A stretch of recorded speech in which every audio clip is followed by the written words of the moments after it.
Hari ini kita akan berbicara sebuah judul hidup sembarangan. Emang boleh?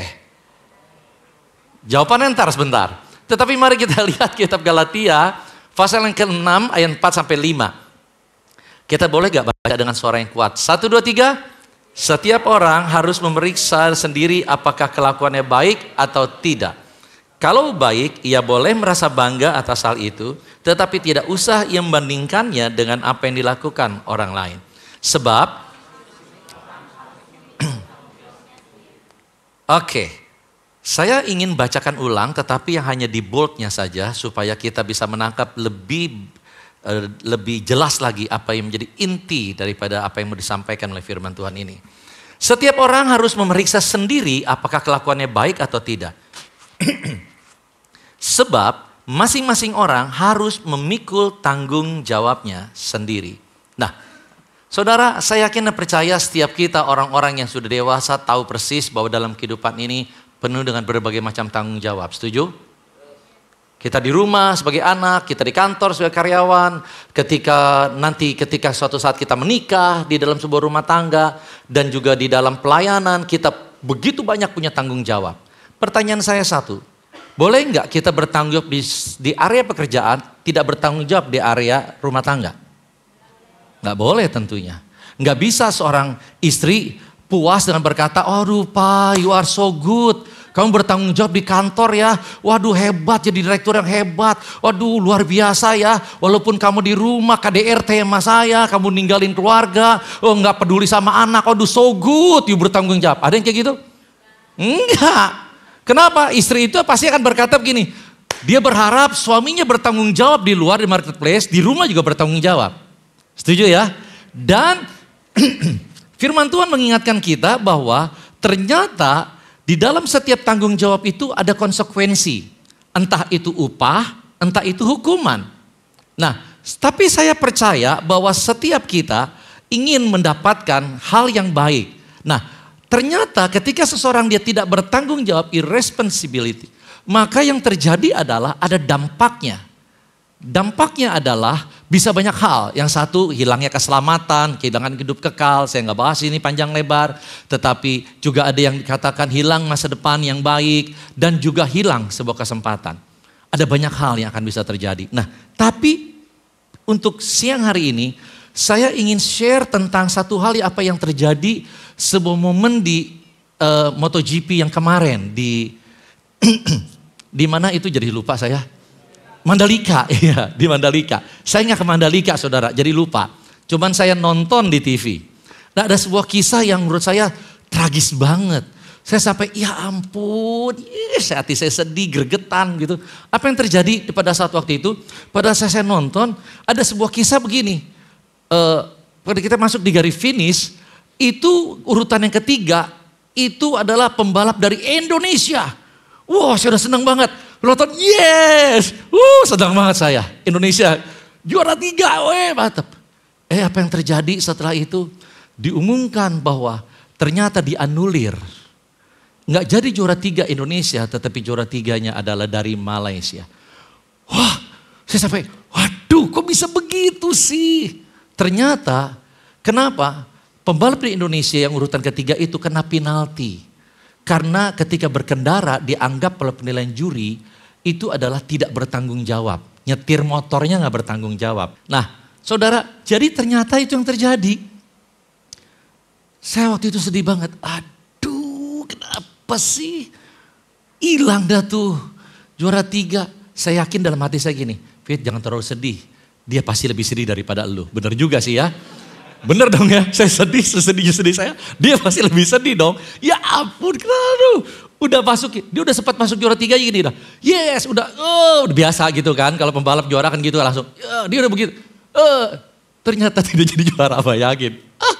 Saudara, hal yang saya mau sampaikan, mungkin saudara berpikir gini, apa urusannya sih itu sama gue? Tetapi seringkali kesempatan yang baik hilang, karena kita tidak bertanggung jawab dengan baik. Nah, saudara, hari ini saya mau ajak kita melihat bahwa ternyata kehidupan orang-orang yang sukses di dalam Alkitab, ternyata mereka adalah orang-orang yang bertanggung jawab dalam kehidupan mereka. Tadi pagi saya sebut namanya Yusuf. Yusuf itu orang bertanggung jawab. Di rumah dia bertanggung jawab, bantuin orang tuanya, ketika dia dijual di rumah Potifar, dia bertanggung jawab ngurusin rumah Potifar. Ketika di penjara dia bertanggung jawab ngurusin semua yang ada. Sehingga dikatakan bahwa Yusuf itu selalu mendapatkan kepercayaan yang penuh dimanapun dia berada. Saudara, saya yakin dan percaya bahwa kenapa Tuhan ingin hidup kita menjadi orang yang bertanggung jawab, karena Tuhan itu ingin mempercayakan perkara-perkara besar dalam kehidupan kita. Kalau hari ini kita berkata, ya apa ya nggak kebayang? Memang belum kebayang. Tetapi percayalah satu hal. Kenapa saya harus memastikan diri saya belajar bertanggung jawab? Karena saya tahu saya harus saya harus mempersiapkan diri saya untuk menerima kepercayaan yang besar yang Tuhan telah siapkan di depan. Saudara, hal yang lain adalah kenapa Tuhan mau kita belajar bertanggung jawab di bumi ini? Karena someday suatu saat kita harus mempertanggungjawabkan perbuatan dan perkataan kita di hadapan Tuhan. Firman Tuhan ini bilang begini. Di dalam firman Tuhan 2 Korintus 5 ayat 10 berkata demikian. Sebab kita semua pasti akan berdiri di hadapan tahta pengadilan Kristus. Di sanalah setiap orang akan menerima balasan yang setimpal dengan perbuatannya selama hidup di dalam tubuh dunia. Masing-masing akan memberi pertanggungjawaban atas perbuatannya yang baik maupun yang jahat. Ayat yang lain, Matius 12 ayat 36 sampai 37. Tetapi aku, kata Tuhan, berkata kepadamu bahwa pada hari pengadilan setiap orang akan bertanggung jawab atas setiap perkataan yang pernah diucapkannya, bahkan yang diucapkan dengan sembarangan. Waktu Allah mengadili setiap manusia, semua kata-kata yang pernah kamu ucapkan akan menjadi bukti untuk memutuskan apakah kamu dihukum atau dibenarkan. Jadi saudara, kenapa Tuhan mau kita belajar bertanggung jawab? Kalau ngomong gak sembarangan, bertindak juga gak sembarangan. Kenapa Tuhan mau kita hidup gak sembarangan? Karena apapun yang kita lakukan, apapun yang kita perkatakan, someday suatu saat kita harus bertanggung jawaban. Apakah nanti tanggung jawabnya di sorga setelah kita gitu? Atau setelah kita diangkat, atau pada saat kita hidup di bumi ini, kita pun harus bertanggung jawab. Saudara, siapa yang meminta pertanggungjawaban? Bos di kantor. Dia akan minta pertanggungjawaban dari pekerjaan kita, betul gak? Atasan dimanapun kita berada, entah di dalam pelayanan, mereka meminta pertanggungjawaban. Di rumah, kita juga diminta pertanggungjawaban. Sampai suatu saat ketika kita menikah, sebagai suami, istri dan anak meminta pertanggungjawaban dari kita. Betul gak sih? Di dalam kehidupan kita ada pertanggungjawaban yang dimintakan oleh kita. Dan kita harus berani dan bisa mempertanggungjawabkannya. Nah saudara, saya ulang sekali lagi pertanyaannya. Hidup sembarangan, emang boleh? Jawab kiri kanannya, enggak boleh dong gitu. Enggak boleh. Saudara, bukan firman Tuhan. Sebuah quotes yang berkata gini, bahwa maturity doesn't come with the age but with the acceptance of responsibility. Bahwa begini, seseorang menjadi dewasa itu nggak terjadi secara otomatis dengan karena dia tambah tahun, tambah umur panjang di tangan. Diulang tahun terus itu umur bukan tambah panjang sebetulnya. Umur tambah Oke, saya nggak bahas di situ. Tetapi saya mau bicara begini, ketika kita umur semakin bertambah banyak, belum tentu kita itu menjadi dewasa. Kita hanya akan belajar bisa menjadi semakin dewasa ketika kita juga belajar bersedia menerima dan mengambil tanggung jawab. Saudara, di tempat ini kita mau ajak sama-sama semua kita belajar bertanggung jawab dan menjadi orang yang bertanggung jawab. Orang yang bertanggung jawab adalah ketika dia salah, dia ngaku salah. Dia gak perlu berusaha untuk nutupin atau berusaha membuat orang lain sepertinya kelihatan lebih salah supaya senggangannya dia gak kelihatan kesalahannya. Gak perlu seperti itu. Orang yang lakukan itu dia tidak bertanggung jawab. Saudara, yang Tuhan mau adalah ketika kita berbuat salah ya udah ngaku aja. Sorry saya salah. Saudara, ini yang Tuhan juga mau kehidupan kita belajar untuk sebelum ngomong, sebelum bertindak, belajar untuk mikir dulu. Gue kalau ngomong kayak gini, gue bakal nyakitin orang gak ya? Gue kalau ngomong kayak gini, gue akan ngebangun karakter seperti apa dalam diri gue ya? Seorang yang emosional kah? Seorang yang kasar kah? Seorang yang barbar kah? Atau seperti apa ya? Nah, saudara, saya mau ajak setiap kita belajar untuk bertanggung jawab, saudara. Maka itu, jangan hidup kita ini dikendalikan oleh perasaan, oleh emosi. Kalau orang berkata, ya habis bagaimana? Gue orangnya kayak gini. Ceplas-ceplos gitu. Ada orang yang merasa membenarkan dirinya dengan, ya kalau orang dominan memang begitu, kan orang orang merah. Kayak gitu kan. Ya kalau orangnya hijau, ya itu ya beda lah, udah pasti nggak bisa kayak gitu. Orang hijau tenang-tenang aja, orang tenang belum tentu dia bisa bertanggung jawab atas dirinya, betul gak sih? Bisa aja dalam hati dia ngomong sembarangan, dalam hati tapi dalam hati. Itu bukan itu yang Tuhan mau. Tuhan mau kita belajar bertanggung jawab untuk mikirin dulu apa yang kita lakukan. Oke, mungkin dulu kita orang kayak gitu. Tetapi saya percaya setiap kita adalah orang-orang yang mau belajar untuk mengambil tanggung jawab. Kenapa? Karena saya yakin semua kita orang-orang yang mau terus semakin dewasa. Amin. Kenapa saya tahu? Karena semua saudara mau menikah. Betul gak sih? Karena untuk menikah kan butuh kedewasaan. Betul gak sih? Iya kan? Jadi makanya saya yakin saudara pasti mau dewasa. Nah, tetapi untuk orang jadi dewasa, dia butuh belajar untuk bertanggung jawab. Mungkin kalau dulunya saudara sedikit-sedikit ngambek, dikit-dikit maki-maki orang, dikit-dikit ngomel-ngomel, dikit-dikit marah-marah. Pokoknya apa sedikit aja gak sesuai dengan keinginannya. Langsung tetet gitu, atau ngambek di rumah. Ma minta ini dong ma. Mama bilang, orang tua bilang ini, enggak lah gak usah lah. Langsung marah, ngambek, cembetut, langsung piring diberantakin gitu, ranjang diberantakin di rumah. Dulu mungkin kayak gitu, tetapi kalau kita semakin belajar bertanggung jawab dan semakin dewasa, kita akan mulai berpikir gini, oke, gue gak boleh kayak gitu dong. Kalau gue kayak gitu, gue gak sedang membangun diri gue menjadi dewasa nih. Gue akan childish terus. Tahu bahasa Sekia? Saya zaman dulu, nggak apa-apa ya ngomong sedikit nih. Bukan main. Zaman dulu ketika waktu saya pacaran masih pacaran yang itulah ya. Pacarannya masih muda-muda kayak gitu dulu ya. Saya paling sebel banget kalau dibilang kayak gini. Ini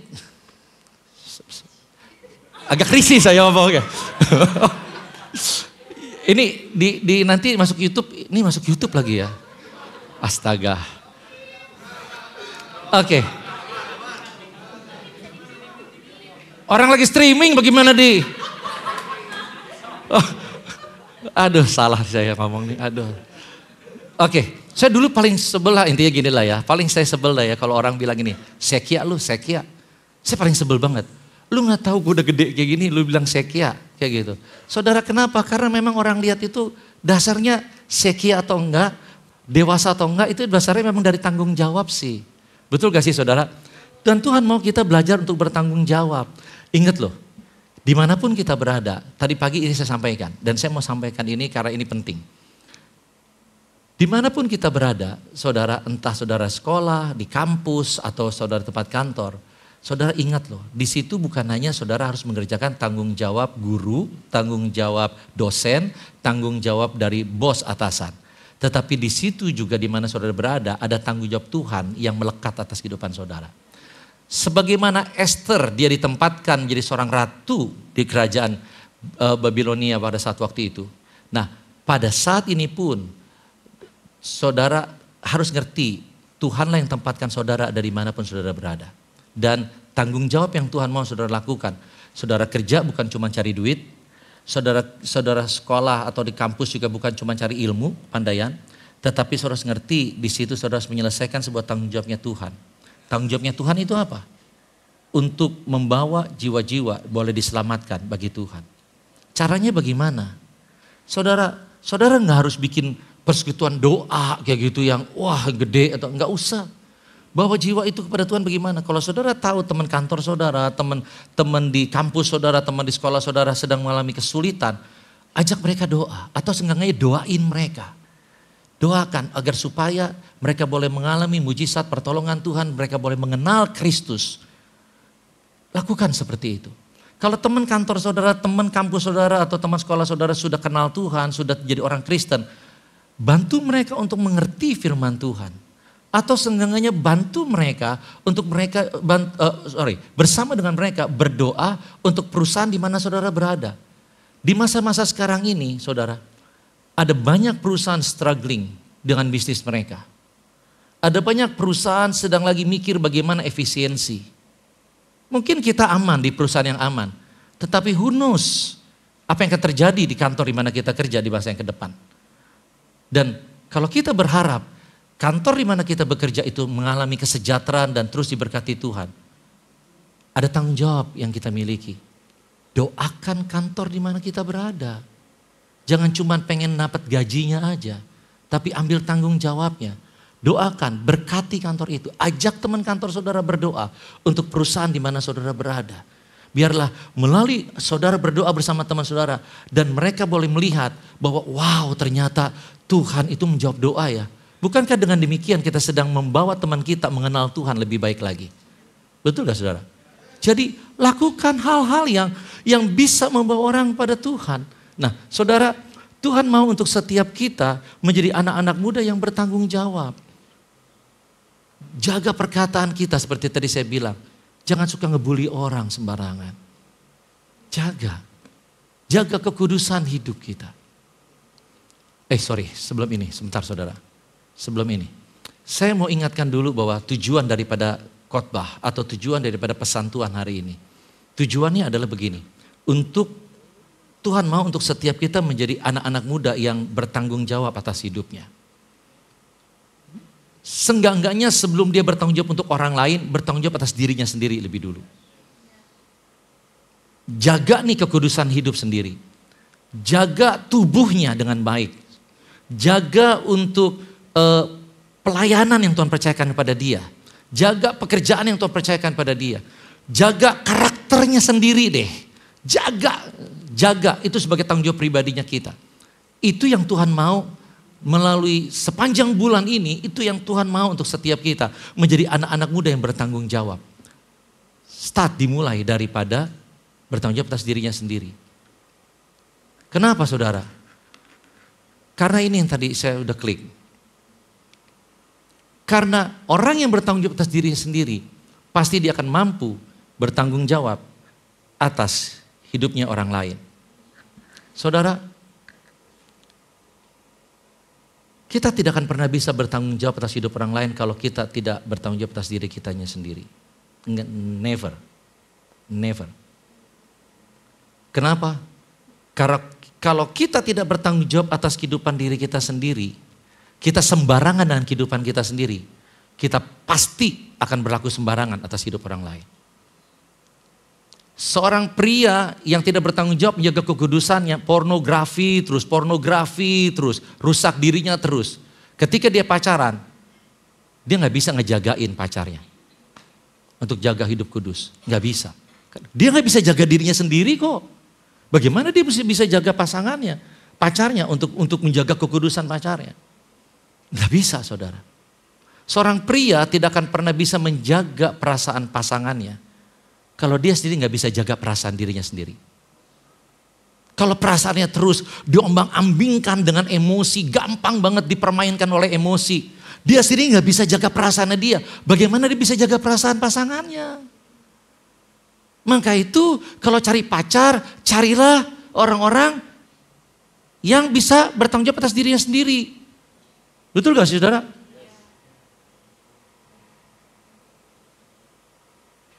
Ketika seseorang pria dan wanita, dia bisa bertanggung jawab atas dirinya sendiri, maka dia pasti akan bisa bertanggung jawab atas keutuhan pernikahannya. Kita lihat berapa banyak pernikahan yang kawin cerai. Why? Mereka gak bisa menjaga keutuhan, bertanggung jawab keutuhan pernikahan yang Tuhan sudah persatukan. Karena mereka gak bisa jaga.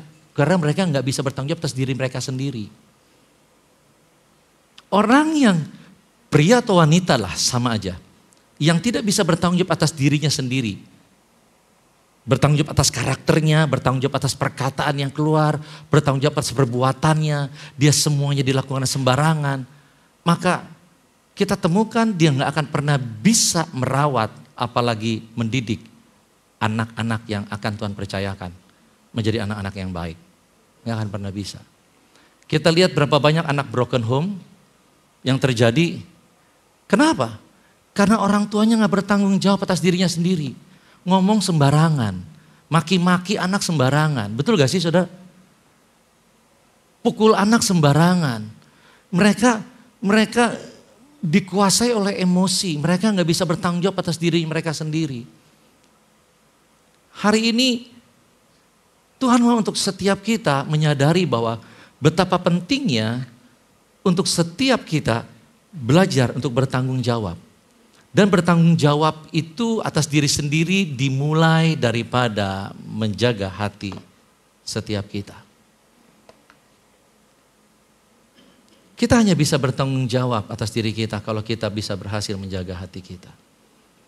Kalau kita nggak bisa menjaga hati kita dengan baik, maka kita tidak bisa bertanggung jawab atas diri kita sendiri. Saudara, oleh karena itu hari ini saya coba mau ingatkan untuk setiap kita. Kalau kita mau pacaran, saudara lihat, orang itu bisa nggak jaga hatinya? Kalau dia nggak bisa jaga hatinya sendiri, bagaimana saudara bisa berharap dia bisa jaga perasaan saudara? Nggak bisa. Kalau lagi pacaran mungkin manis, iya. Tetapi pasti kita sadar kok. Semakin kita dewasa kita sadar, masalah tambah banyak. Dulu waktu kita remaja kita cuma terima duit jajan dari orang tua. Ketika kita tambah dewasa kita mulai cari duit, kita ngalamin bahwa ternyata nggak gampang ya cari duit. Ketika kita sudah semakin dewasa, kita tahu, wow, maka itu kenapa orang mau menikah mikir-mikir. Yang mereka pikirin apa? Bukan berapa biaya pesta pernikahan. Yang dia mereka pikirin apa? Tanggung jawabnya setelah menikah. Saudara, oleh karena itu, bagi yang belum pacaran, buka mata lebar, buka telinga lebar. Lihat siapa orang-orang yang bisa jaga hatinya. Orang yang bisa menjaga hatinya, dia akan bisa untuk bertanggung jawab yang lebih besar. Dia bisa bertanggung jawab menjaga perkataannya, pikirannya. Dia bertanggung jawab untuk menjaga kekudusan hidupnya. Dia mulai bisa bertanggung jawab di dalam kantor, di dalam pekerjaan, di dalam pelayanan. Saudara, pasti saudara ngeh lah. KDRT yang terjadi, banyak KDRT di rumah tangga. Kenapa? Orang tua caci maki anaknya. Kekerasan terjadi verbal maupun juga kekerasan fisik. Orang-orang yang run away dalam pernikahan. Kabur begitu aja. Kenapa? Karena mereka tidak bisa bertanggung jawab atas diri mereka sendiri. Kenapa mereka gak bisa bertanggung jawab atas diri mereka sendiri yang menyebabkan mereka tidak bisa bertanggung jawab atas orang lain dan pernikahannya dan keluarganya? Karena mereka sendiri gak bisa jaga perasaan hatinya. Ketika marah, yang mereka tahu adalah emosi dia ngomong apa? Emosi dia bilang gini, kabur, gua kabur. Emosi dia bilang apa? Maki, dia akan maki. Jadi perasaan seseorang, hati seseorang penting banget untuk saudara jaga. Di dalam pernikahan kami berdua banyak hal yang terjadi. Problem, argumen, perbedaan pendapat, pemikiran dan sebagainya. Banyak hal. Tahukah kita bahwa, saya yakin sudah tahu, bahwa semua masalah sebetulnya yang paling inti ditentukan oleh kemampuan seseorang berkomunikasi, bukan? Ketika orang bisa berkomunikasi dengan baik, banyak hal itu bisa dibereskan. Banyak masalah bisa diatasin. Tetapi tahu nggak keberhasilan sebuah komunikasi itu terletak di mana? Hati. Bukan bagaimana caranya. Di dalam buku-buku banyak hal diajarkan bagaimana cara berkomunikasi yang bagus. Bagaimana untuk cara berdebat yang bagus. Bagaimana menyampaikan pemikiran yang bagus. Oke, tetapi komunikasi akan deadlock ketika hati kita deadlock. Ketika kita udah sebel sama orang, jangan kata ngomong, lihat aja udah enek. Boro-boro berkomunikasi. Betul gak sih saudara? Jadi segala sesuatunya kalau kita lihat, sumbernya itu adalah hati. Maka itu firman Tuhan bilang kayak gini, Amsal 4 ayat 23. Yang terutama sekali dikatakan, jagalah hatimu karena hatimu mempengaruhi segala sesuatu dalam hidupmu. Saudara, maka itu yang saya coba jaga terus dalam pernikahan adalah hati. Kita boleh beda pendapat, kita boleh beda pemikiran. Oke, kita tahu bagaimana caranya mensinergikan dua pemikiran berbeda, komunikasi. Oke, lalu kalau saya udah ngerti itu dan Ci Wendy ngerti itu, maka yang saya dan juga Ci Wendy berusaha adalah, oke, singkirkan emosi negatif. Buang sampah yang ada. Sebab kalau ada sampah di dalam hati, sekalipun berusaha untuk berkomunikasi, baru ngomong sebentar, boom. Betul gak sih? Baru ngomong sedikit, balesan omongannya, responnya gak bagus saja. Responnya pasif aja, responnya kiranya bikin nyebelin aja, udah langsung boom. Jadi hati itu memang pusat dari kehidupan kita. Kalau kita ingin kualitas pernikahan nanti ke depan, kualitas pacaran kita, kualitas hubungan, kualitas karakter kita, kualitas bahkan tanggung jawab kita itu bagus. Kita harus jaga kualitas hati kita itu bagus. Jangan penuh sampah. Terkadang yang menjadi masalah adalah orang kayak gini saudara. Apalagi khususnya ketika kita di gereja yang berfisikan untuk membentukkan karakter. Maka akan ada banyak yang namanya koreksi. Dan ketika ada koreksi itu, orang yang tidak menyadari koreksi itu dianggap bahwa itu menyudutkan dan menyalahkan. Koreksi adalah sebuah tuntutan. Padahal koreksi adalah sebuah bimbingan, sebuah pernyataan kasih untuk supaya orang-orang itu mengalami kehidupan pada akhirnya menjadi orang yang dewasa. Orang yang bertanggung jawab. Bertanggung jawab atas diri pribadinya dan dimulai daripada perasaannya. Ketika orang dikoreksi itu gak enak saudara. Rasanya panas. Tetapi disitulah pembelajaran untuk seseorang. Dia belajar menguasai hatinya. Kalau koreksi panas, saya mau tanya, lebih panas mana? Hati seseorang ketika dia dikoreksi atau dimaki-maki?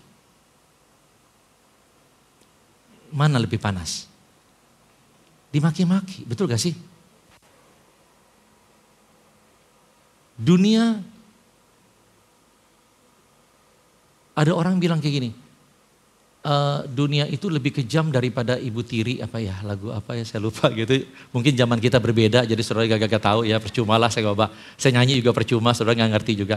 Tetapi dunia itu kejam saudara. Dunia salah sedikit, orang dimaki-maki. Saudara pernah ngalamin gak? Saudara bener lampu merah, saudara berhenti, di belakang gak bisa lewat gara-gara saudara tantin gagal, saudara gak mau jalan karena taatin lampu merah. Lalu dia lewat, lalu dimaki-maki. Pernah ngalamin kayak gitu? Dunia itu kejam saudara. Dan kalau kita nggak bisa jaga hati kita di gereja, di luar sana kita sulit untuk bisa jaga hati kita. Hari ini yuk sama-sama jaga hati karena hati kita mempengaruhi segala sesuatu.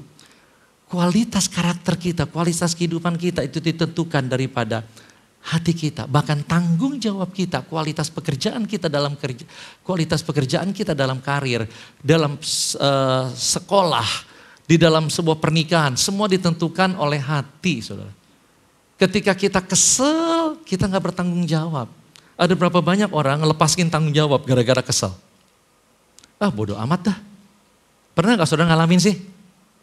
Di sini mah baik-baik semua ya, nggak pernah ngalamin ya. Pernah nggak sih? Ketika kesel ada dikasih tugas sama bos, lagi nih, gue kesel banget sama dia. Bodo amat, biarin dah. Udah bodo amat, gue pulang aja, bodo amat. Ketika seseorang dia kesel hatinya, dia sebel hatinya, dia akan cenderung mengabaikan tanggung jawab. Itu manusiawi gak? Manusiawi.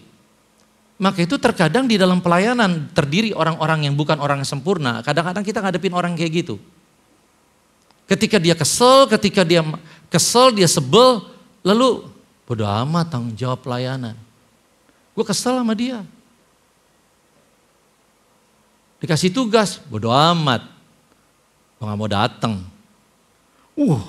Repot di dalam gereja. Waduh, ini bagaimana nih? Ada kabar gak? Gak ada kabar. Waduh, bagaimana dong? Mesti beresin. Yang di luar, bodo amat. Kenapa? Gue sebel. Meeting kagak datang. Kenapa? Gue sebel. Hari ini, seberapa dewasa saudara ingin menjadi? Ditentukan oleh keputusan saudara. Seberapa saudara mau mengambil tanggung jawab dalam kehidupan saudara?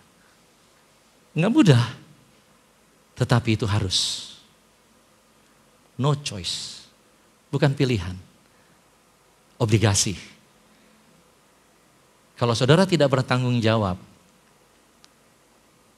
kalau saudara memilih untuk tidak mau bertanggung jawab, saudara tidak menjadi dewasa, please, jangan pacarin anak orang,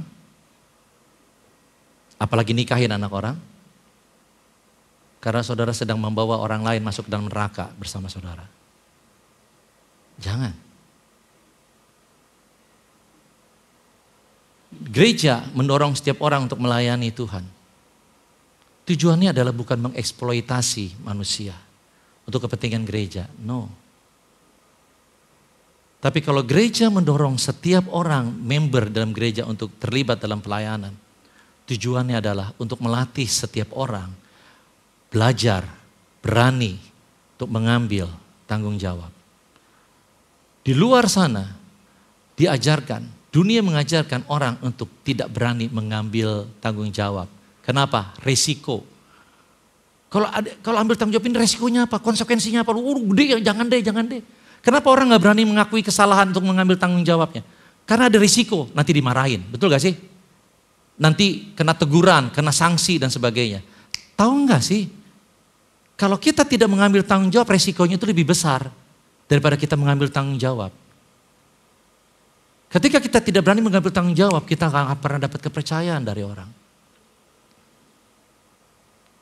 Hari ini, yuk kita lihat juga satu sisi pandangan gereja. Jangan sampai saudara juga salah di dalam melihat gereja. Gereja ada tempat di mana menjadi rumah untuk membangun kehidupan setiap kita. Bukan mengeksploitasi. Maka itu, saudara, saya menghargai setiap orang yang bersedia untuk melayani. Kenapa? Karena saya menghargai niat mereka untuk mau bertumbuh menjadi dewasa. Mereka orang-orang yang berkata, oke, aku mau belajar untuk ambil tanggung jawab. Tepuk tangan buat setiap para pelayan di tempat ini yang melayani. Wow, keren. Nah, saudara, untuk menjadi bertanggung menjaga hati dibutuhkan namanya disiplin. Oke, disiplin rohani. Nah, apa sih disiplin rohani? Nah, saudara, saya mau ajak dulu untuk kita melihat disiplin itu apa. Disiplin itu adalah seperti seorang atlet, dikatakan, saya menggembleng tubuh saya, melatihnya melakukan hal-hal yang harus dilakukan dan bukan hal-hal yang dikendakinya.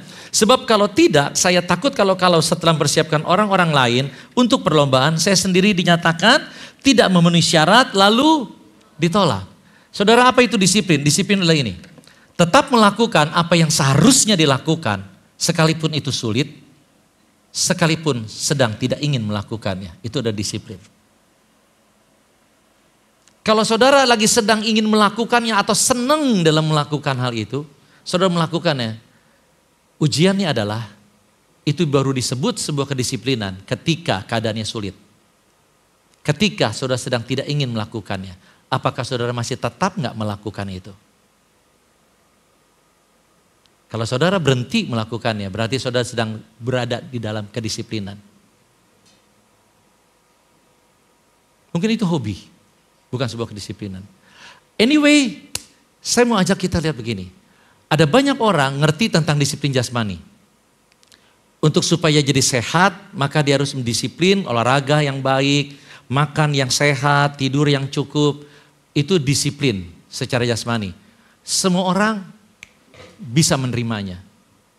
Karena memang itu umum. Tetapi mengenai bahasa disiplin rohani, itu memang gak terlalu umum. Tetapi bukan berarti itu tidak ada gunanya. Apa itu disiplin rohani? Disiplin rohani adalah berdoa, memuji sembah Tuhan, baca Alkitab, beribadah, berkomunitas. Itu adalah disiplin rohani. Nah, saudara, Tuhan mau kita membangun kehidupan disiplin rohani dalam kehidupan kita. Untuk supaya kita bisa mampu memiliki kekuatan melalui pertolongan Tuhan, menjaga hati kita dengan baik, dan juga mengerjakan tanggung jawab kita dengan baik. Doa. Matius 26:41 berkata demikian. Tetaplah bangun dan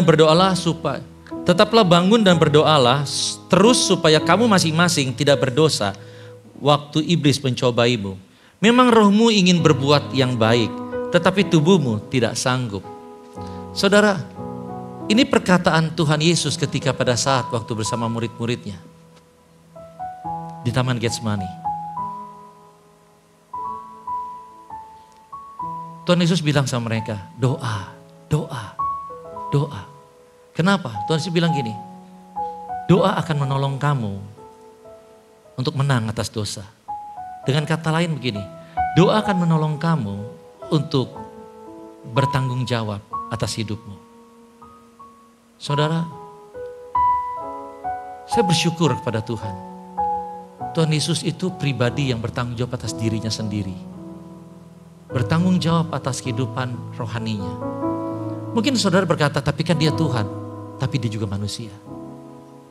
Tahukah, pada saat waktu itu, dia sedang dalam ketakutan. Dia takut sekali, perasaan yang membuat dia sebetulnya pengen lari. Maka itu dia berkata, Bapa sekiranya boleh cawan ini lalu. Artinya, kalau bisa gue gak usah hadepin ini deh. Tetapi dia berkata, no, enggak. Saya akan terus jalanin ini. Kok dapat kekuatan dari mana? Kekuatannya dari doa. Saudara, sebuah statement yang saya dapatkan pengertian begini. Ketika seseorang yang sedang berdoa, dia sedang membuka akses surgawi buat kehidupan dia. Di mana Tuhan akan menolong dia. Tuhan memberikan kekuatannya bagi dia. Sehingga dia mampu menjalani kehidupan ini. Mengatasi masalah yang ada. Menjaga hatinya. Bertanggung jawab atas kehidupan dia. Doa. Saudara, Filipi pasal yang keempat bilang begini. Janganlah khawatir akan suatu apapun, saya akan bacakan. Saudara tangkap dengan, nanti saya katakan penekanannya. Janganlah khawatir akan suatu apapun, melainkan bawalah segala sesuatu. Apa itu? Masalah, kekecewaan, kesedihan saudara, dalam doa. Sampaikan kebutuhan saudara kepada Allah dan janganlah lupa bersyukur atas jawabannya. Bila saudara melakukan hal-hal ini, saudara akan mengalami damai Allah yang jauh melebihi pengertian akal manusia. Garis bawah ini. Damainya akan menjaga pikiran dan hati saudara tenang dan tentram. Sementara saudara mempercayakan diri kepada Kristus Yesus. Saudara, ketika kita berdoa, hati kita, pikiran kita akan menjadi tenang oleh damai sejahtera Allah. Dengan kata lain begini, ketika seseorang dia berdoa, dampaknya adalah dia akan mampu mengerjakan semua tanggung jawabnya dengan baik sebab hatinya tidak dikuasai oleh stres dan depresi, tetapi oleh damai sejahtera Allah. Jadi, saudara, tips untuk saudara menjadi orang bertanggung jawab. Apapun yang terjadi dalam kehidupan saudara, perasaan saudara galau, sedihkah, marahkah, kecewakah atau apapun, pada saat waktu itu ingat baik, kalau saudara nggak berhasil menjaga hati saudara, maka tanggung jawab saya akan berantakan. Ketika saudara tidak bertanggung jawab atas kehidupan saudara, maka tidak membawa saudara kepada kedewasaan. Saudara harus ngerti itu hubungannya. Dan ketika saudara tidak mendapatkan, tidak menjadi orang yang bertumbuh menjadi dewasa, maka kepercayaan akan berhenti dalam kehidupan saudara. Dan hari ini saya mau ajak setiap kita, ketika ada masalah di dalam hati kita, apapun yang terjadi, gara-gara si anu, gara-gara ini, apapun perasaan hati saudara, datang dalam doa. Bawa itu dalam doa. Tuhan, saya sebel banget sama orang itu. Saya kesel banget, saya sedih banget dengan kejadian ini. Bawa dalam doa. Tuhan, saya serahkan semua kepadamu. Please help me Lord. Berikan damai sejahtera-Mu dalam kehidupan saudara, dalam kehidupan saya. Minta itu. Ketika saudara hatinya saudara dipenuhi oleh damai sejahtera, pikiran saudara dipenuhi oleh damai sejahtera Allah, kekuatan Allah akan mengalir memampukan saudara mengambil keputusan yang tepat. Saudara hidup tidak lagi menjadi seperti sekia atau childish. Hidup dikuasai oleh perasaan. Capek saudara. Saudara menikah deh. Memang belum menikah kan? Saudara jangan sampai ya. Saudara renungin aja. Betapa lelahnya kalau menikah sama orang yang gak bisa jaga perasaannya. Capek saudara. Dikit sendiri tersinggung. Dikit sendiri marah-marah. Dikit sendiri kesel. Dikit sendiri ngambek. Kayak fragile banget jagain orang ini. Dan bayangin kalau itu adalah pasangan saudara seumur hidup. Itu adalah suami saudara, itu istri saudara. Betapa lelahnya jaga orang kayak gitu seumur hidup. Capek. Betul gak sih saudara? Maka itu sebelum masuk dalam pernikahan, pastikan dengan siapa saudara yang pilih siapa. Jangan sembarangan pilih. Oh dia mah ganteng. Oh dia mah cantik. Udah pasti oke deh. Kalau saudara gak berhati-hati, saudara sedang masuk neraka bersama dengan dia. Jadi orang yang dewasa. Amin. Oke, yang terakhir. Janganlah kita lalai menghadiri kebaktian di gereja seperti yang dilakukan beberapa orang. Tetapi marilah kita saling memberi dorongan dan saling mengingatkan. Teristimewa sekarang ini sebab hari kedatangannya yang kedua kali sudah dekat. Ibrani pasal 10:25. Bagaimana kita menjalankan disiplin rohani kita? Satu, doa. Yang kedua adalah konsisten beribadah. Konsisten berkomunitas. Jangan entar iya, entar enggak, entar iya, entar enggak. Kenapa saudara? Ketika saudara konsisten datang beribadah, konsisten untuk berkomunitas, saudara sedang membuka hidup saudara untuk ditaburi oleh benih firman. Dan setelah saudara ditaburi oleh benih firman, seperti kayak hari ini saudara ditaburi oleh benih firman, pengertian dan pengajaran. Maka setelah itu, teman-teman saudara di dalam komunitas yang akan mensupport saudara untuk membawa firman yang tadinya benih, saudara menjadi pelaku firman. Sehingga ketika saudara menjadi orang-orang yang kuat secara rohani, saudara akan menjadi orang-orang yang dapat mampu menjaga hati dan juga bertanggung jawab. Saudara,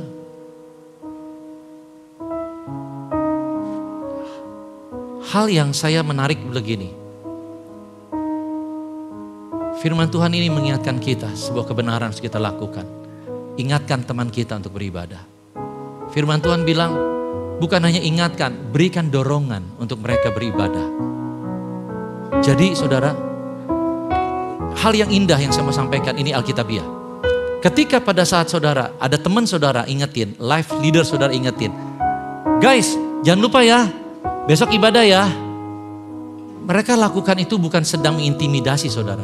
Tapi mereka lakukan itu sedang melakukan firman Tuhan. Saudara tahu baca firmannya? Saudara baca? Hari ini life leader tolong saya mau juga sampaikan. Ketika saudara lakukan itu jangan terintimidasi. Kok gue dipaksa sih? Kok gue jadi maksa orang sih untuk beribadah? Sih firman Tuhan bilang marilah kita saling memberi dorongan dan saling mengingatkan. Untuk teman kita yang mungkin sedang lalai dalam tanggung jawab rohaninya. Lalai dalam disiplin rohaninya, kita ingatkan mereka. Come on guys, maju lagi. Come on guys, beribadah. Come on guys, berkomunitas. Amin saudara. Yuk mari kita sama-sama lakukan ini. Dan ketika saudara diingetin sama life leader atau sama teman-teman rohani. Guys, ntar ketemu di ibadah ya. Gue jadi risih ya. Gue kok jadi dituntut sih ya. Saudara, terkadang disiplin itu membutuhkan rasa keterpaksaan. Ketika saudara mau nge-gym pengen bangun otot saudara, kadang kita harus maksa diri, betul gak sih? Aduh gue lagi males. Kita maksa. Coba kalau saudara ke gym ada PT. PT akan teriakin saudara, betul gak sih? Ayo dong pak, padahal kita yang bayar loh dia. Iya gak sih? Kita bayar dia tapi, ayo dong pak jangan males dong pak. Ayo dong, tambah pak, lagi pak. Kalau kita gak ngerti tugasnya dia, kita ambil barbel, kita pukul dia. Ya kan? Lu gak tahu ya tapi kan kita ngerti emang itu tugasnya dia. Hari ini tolong dengar jemaat. Kalau life leader saudara mengingatkan saudara itu tugasnya mereka. Untuk apa? Karena mereka sayang sama saudara. Karena kita mau semuanya sama-sama bertumbuh, semuanya menjadi dewasa. Menjadi orang-orang yang bertanggung jawab. Dan menjadi orang-orang yang dapat dipercaya perkara-perkara besar oleh Tuhan. Tepuk tangan bagi nama Tuhan kita Yesus Kristus.